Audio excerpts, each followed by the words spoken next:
In the autumn of 1859, on a sprawling tobacco plantation in the Tidwater region of Virginia, a woman named Hattie committed an act so calculated and devastating that it would haunt the county for generations. On the night of the annual Harvest Ball, 23 guests fell violently ill within hours of the evening meal, and by dawn, 7 were dead. Among the deceased were the plantation's master, Colonel Edmund Fairchild, his wife Margaret, 2 neighboring planters, the county sheriff, and 2 prominent merchants from Richmond. The poison had been administered through the very dishes that symbolized Southern hospitality and abundance. The woman who prepared that fatal feast was a 34-year-old enslaved cook who had served the Fairchild family for 18 years and who had buried 3 of her own children in unmarked graves on that same land.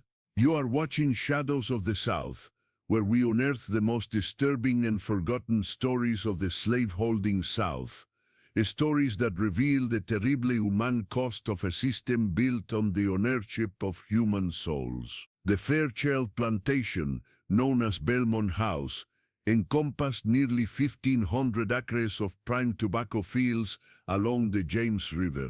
Colonel Edmund Fairchild had inherited the property from his father in 1842, and under his management it had grown to become one of the most profitable estates in the region. 214 enslaved people worked the fields, the curing barns, the stables, and the main house. The mansion itself stood 3 stories tall, wide columns and wide verandas that overlooked gardens designed to rival those of the finest estates in Charleston and Savannah. Inside, crystal chandeliers, imported from France, hung in the ballroom, and the walls were lined with portraits of Fairchild ancestors dating back to colonial times. This was not merely wealth, it was legacy, pedigree, and power made visibly in brick and mortar. Colonel Fairchild was 46 years old in 1859, a man of considerable education, who had studied law at the College of William and Mary before returning to manage the family estate. He was known throughout the county as a shrewd businessman and a devout Episcopalian who attended services every Sunday with his family. His wife, Margaret, was the daughter of a prominent Richmond judge, a woman who prided herself on her refinement, her knowledge of French literature, and her ability to host gatherings that set the standard for social excellence in Tidewater society. They had 3 children, 2 sons who were being groomed to take over the plantation, and a daughter who was preparing for her debut season. By all outward appearances, the Fairchilds represented the pinnacle of Southern civilization, the very image of what slave-holding society claimed to be building in the New World. But beneath that carefully maintained facade lived another reality, one inhabited by the 214 human beings whose labor sustained every inch of that grandeur. Among them was Hattie, who had been born on the plantation in 1825, the daughter of a field hand named Sarah and a father, whose identity was never officially recorded, though everyone in the quarters knew he was one of the overseers. Hattie had been brought into the main house at age 12 to work in the kitchen under the supervision of old Ruth, the head cook who had served the Fairchilds since before the colonel was born. Hattie proved to have exceptional talent. Her hands seemed to understand instinctively how to coax flavor from the simplest ingredients, how to time a roast to perfection, how to arrange a table so that even the candles appeared to burn more beautifully. By the time she was 20, old Ruth had retired to a cabin behind the kitchen garden, and Hattie had assumed full responsibility for feeding the family and their constant stream of guests. Hattie had married at 16, a union arranged by the colonel with a man named Samuel, who worked as a carpenter on the plantation. She bore 4 children in quick succession between 1842 and 1849. The first, a boy named Thomas, died of fever at 18 months. The second, a girl called Mary, lived to be 4 before succumbing to whooping cough during a particularly brutal winter. The third child, another son named Jacob, was sold to a cotton planter from Georgia when he was 7 years old. Payment for a gambling debt the colonel had incurred during a trip to Richmond. The fourth, a daughter named Grace, was the only one who survived to adolescence. She worked in the main house alongside her mother, learning the same skills that had made Hattie indispensable to the family. Samuel had been killed in 1854 when a wagon loaded with tobacco bales overturned, crushing him beneath its weight. Hattie never remarried. Those who knew Hattie describe her as quiet, efficient, and inscrutable. She moved through the kitchen and the house with the kind of invisibility that enslaved people learned to cultivate for their own survival. She listened to everything and revealed nothing. She watched the Fairchilds and their guests celebrate Christmas and Easter and Independence Day with elaborate meals that took days to prepare, and she served those meals with hands that never trembled and eyes that never met anyone's gaze directly. The white people of Belmont House believed they knew Hattie. They believed she was loyal, even devoted. They were wrong. The trouble began in the spring of 1859, though its roots reached back much further, tangled in grief and rage that had been accumulating for nearly 2 decades. In March of that year, Grace, who was 15 years old and had grown into a young woman of remarkable beauty, caught the attention of the colonel's eldest son, James, who was home from the university for the planting season. What happened between them was never a matter of consent. Consent was not a concept that applied to enslaved women in the antebellum South. By early summer, it was clear that Grace was pregnant. When Hattie confronted Margaret Fairchild about the situation, begging her to intervene, to send James away, to protect her daughter, she was met with cold dismissal. Margaret's response was brief and cutting. "Your daughter should be grateful for the attention. Any children will be raised in the house. This is more than most of her kind could hope for." Pause for a moment and consider what those words meant. A mother being told that her daughter's rape was a privilege, that the child born of violence would be a blessing. That gratitude was the appropriate response to the destruction of everything a mother hoped to protect. In a system where even a mother's love for her child could be weaponized, where protection was impossible and justice was not even a dream, what options remained? Grace gave birth in October, a month before the harvest ball. The baby, a girl, lived for only 3 days before dying of complications that the plantation's doctor, a man named Caldwell, who served several estates in the region, attributed to the mother's youth and constitution. Grace herself survived, but something fundamental had broken inside her.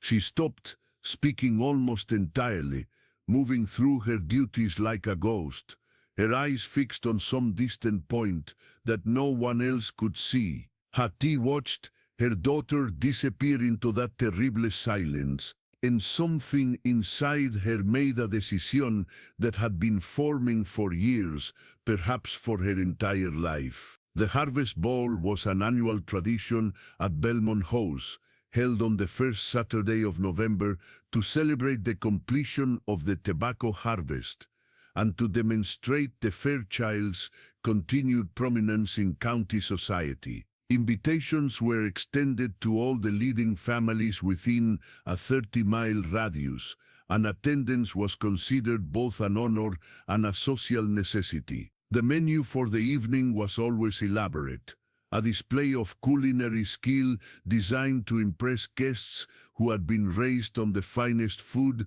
the South could produce. Hattie had been preparing for the event for weeks, working with Grace and two other house servants to plan every course, from the oyster soup that would open the meal to the syllabub and fruit tarts that would conclude it. The main course was to be a roasted turkey, a ham glazed with honey and cloves, a saddle of venison, sweet potato pudding, butter beans, cornbread, and a rice pilaf flavored with herbs from the garden.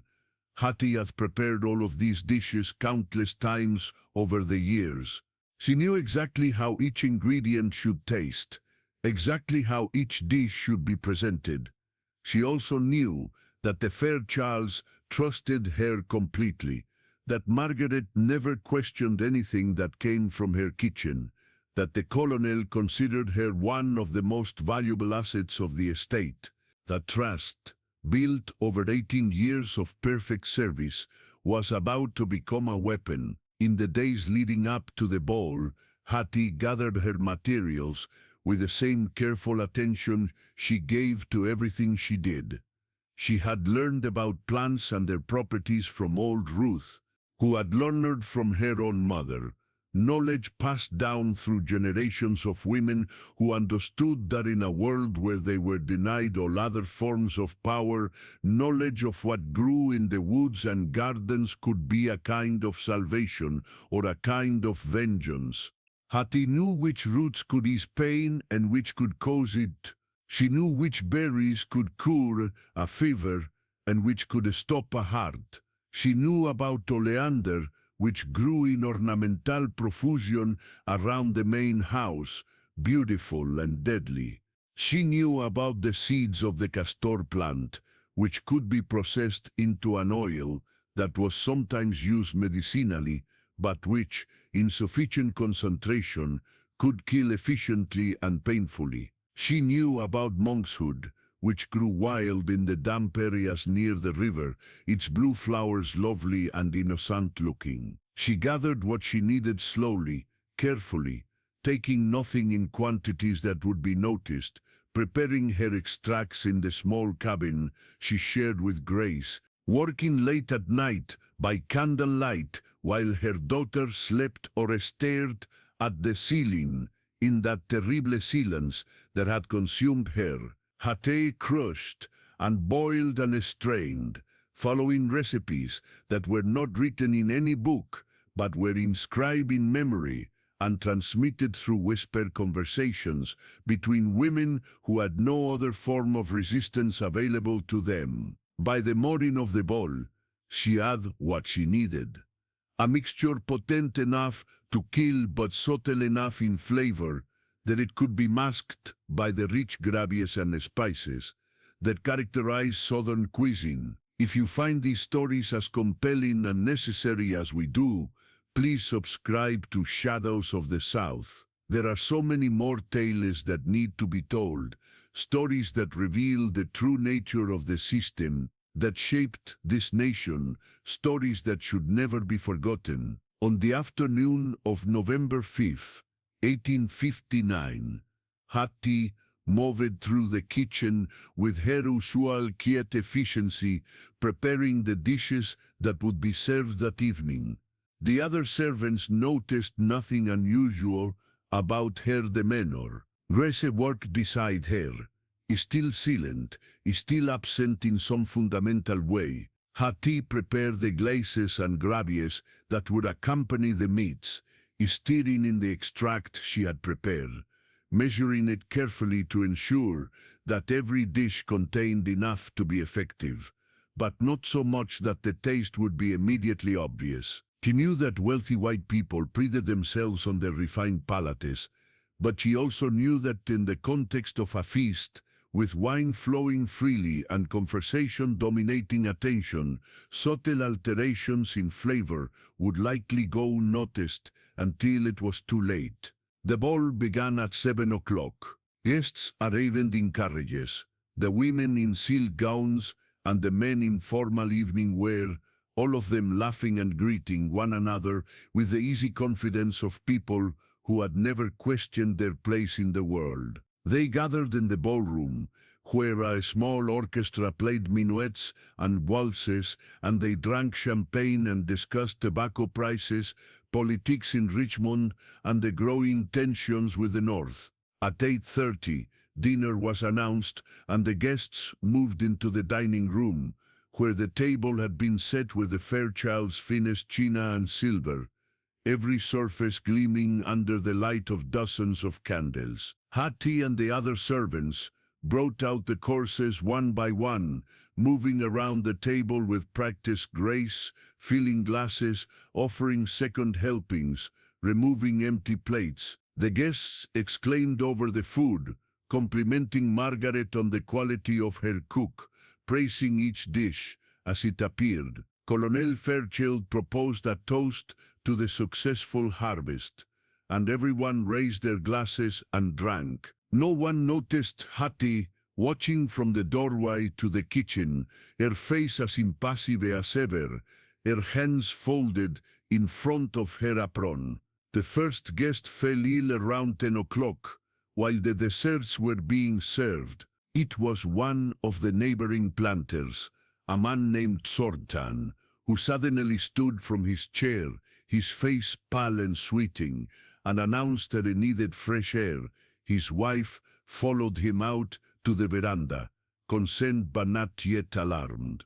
Within 15 minutes, 3 more guests had excused themselves, complaining of nausea and stomach cramps. By 10:30, the symptoms had spread to more than half the people in the room, and what had begun as mild discomfort was escalating into something far more serious.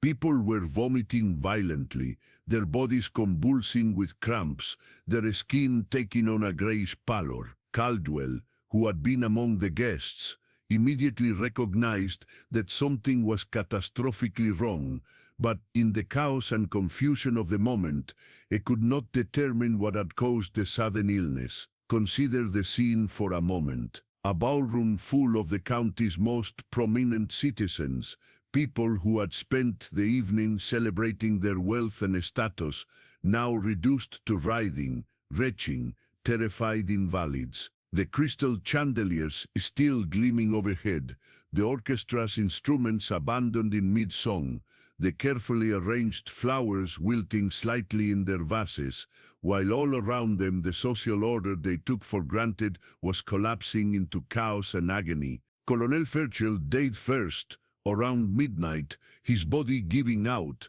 despite Dr. Caldwell's desperate attempts to induce the vomiting and administer remedies. Margaret followed an hour later, her last words a confused plea for someone to bring her water. The sheriff, a man named Porter, who had been a close friend of the colonel's for 20 years, died around 2 in the morning. By dawn 7 people were dead, and another 16 were seriously ill, though most of them would eventually recover after days of severe suffering. The house that had been filled with music and laughter just hours earlier was now filled with the sounds of grief and fear, with people weeping and praying and trying to understand what had happened. Hattie was found in the kitchen at first light, sitting at the work table where she had prepared thousands of meals over the years. She had not attempted to flee. She had not attempted to flee. She had not attempted to hide. She sat with her hands folded in her lap, waiting. When the sheriff's deputy, a young man named Collins, who had taken charge in the absence of his superior, came to question the Serens, Hattie stood and told him, in a voice that was calm and clear, that she had poisoned the food. She explained what she had used and how she had prepared it. She did not express remorse. She did not ask for mercy. She simply stated the facts, as though she were describing the recipe for a cake. The trial, if it could be called that, was swift.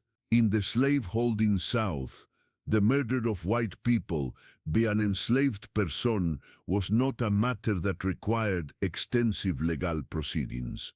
The outcome was predetermined. What was unusual about Hattie's case was not the verdict, but the attention it received and the questions it raised among the white population about the people they had living in their homes, cooking their food, caring for their children. If Hattie, who had seemed so loyal, so reliable, so utterly controlled, could commit such an act, what did that say about the hundreds of thousands of other enslaved people throughout the South? What did it say about the system that rested on the assumption that human beings could be owned and controlled without consequence? The newspapers in Richmond and Charleston covered the story extensively, though they framed it in ways that reflected their own anxieties. Some describe Hattie as an aberration, a uniquely evil individual, whose actions should not be taken as representative of enslaved people generally.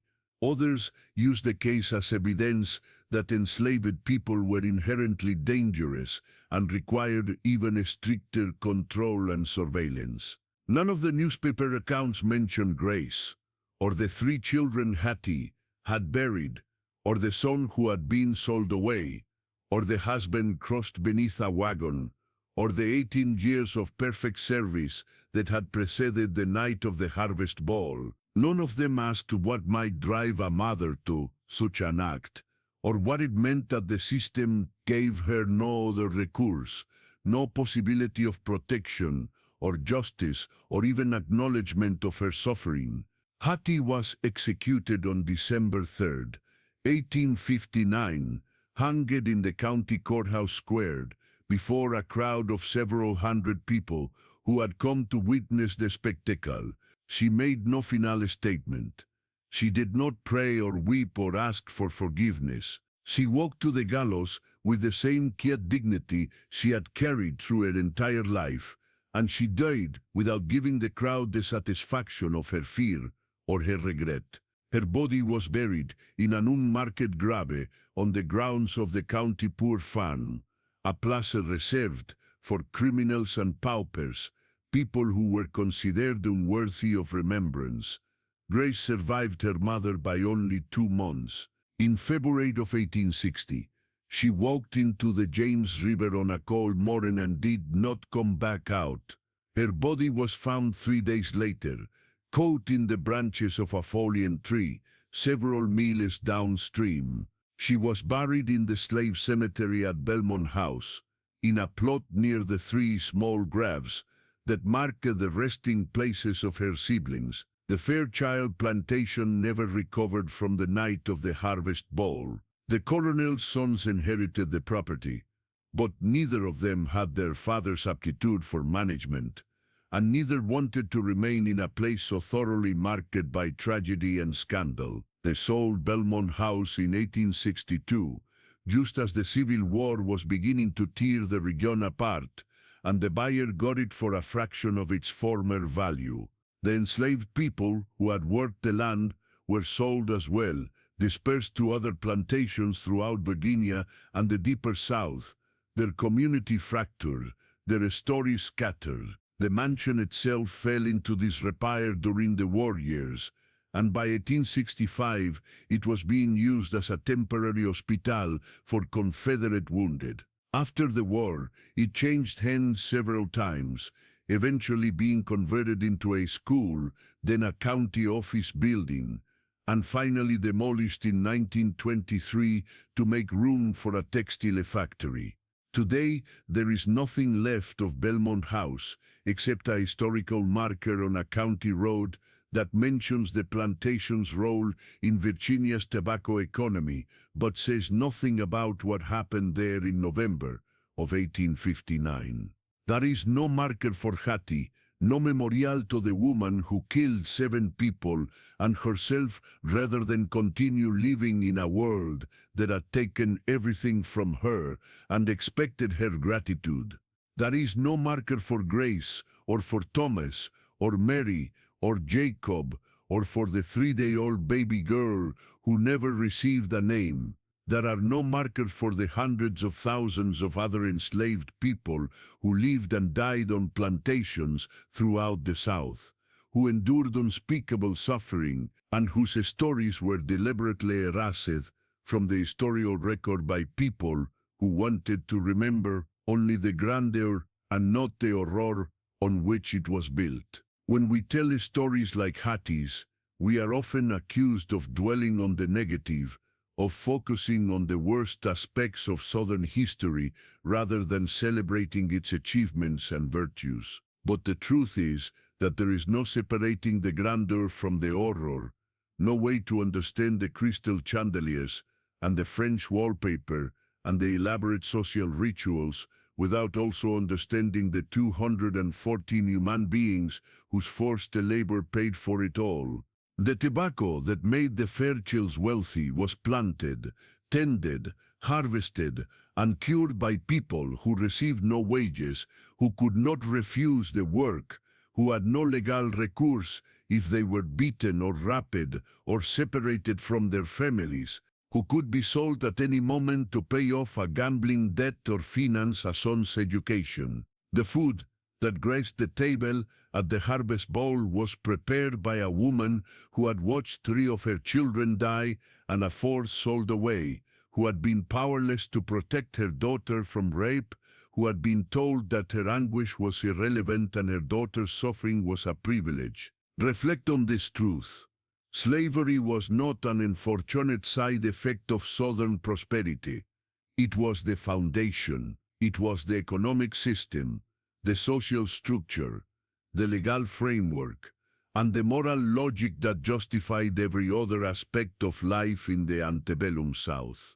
And it required, for its continued existence, the systematic dehumanization of millions of people, the denial of their pain, their love, their pain, their love, their pain, their love, their pain, their love, their pain, their love, their pain, their love, their pain, their love, their pain, del tal inutili.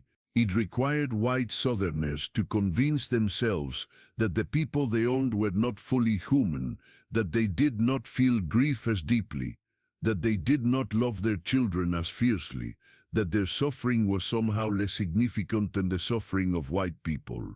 This was a lie, but it was a lie that the entire society was built upon, and it was a lie that had to be maintained at all costs.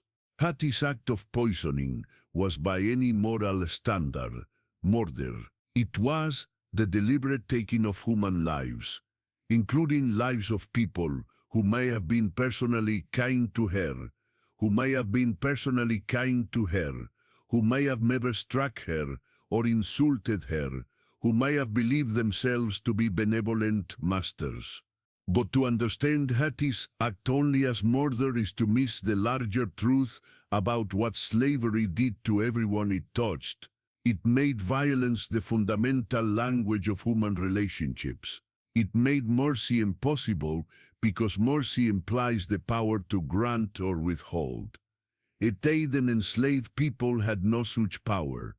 It made justice impossible because justice requires a system of law that recognizes the humanity of all parties, and slavery explicitly denied that recognition.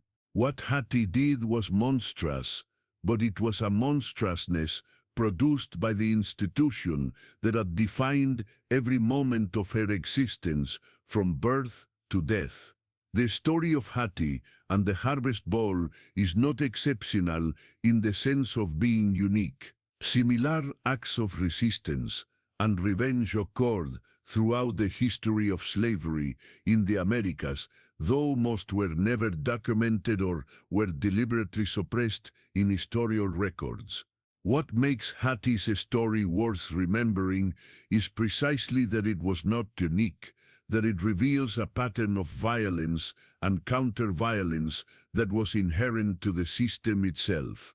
For every enslaved person who committed an act of open resistance, like Hattie's, there were thousands more who engaged in small, quieter forms of resistance, who worked slowly, who broke tools, who feigned illness, who ran away, who found ways to maintain their humanity and dignity, despite the system's best efforts to strip those things away. And there were hundreds of thousands more who simply endured, who survived day by day, year by year, who loved their children and mourned their dead and preserved their culture and their faith despite everything, and whose strength and resilience are testaments to the indestructibility of the human spirit. When we study the history of slavery, we are studying the history of what human beings are capable of doing to one another when they have the power to do so,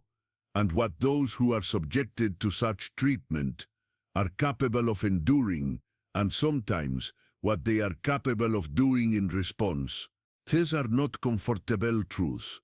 They do not fit easily into narratives of American exceptionalism or Southern heritage or the progress of civilization, but they are truths nonetheless, and they demand to be remembered and reckoned with, not as abstract historical facts, but as stories about real people who lived and suffered and made choices in circumstances that we, from our comfortable distance, can barely imagine.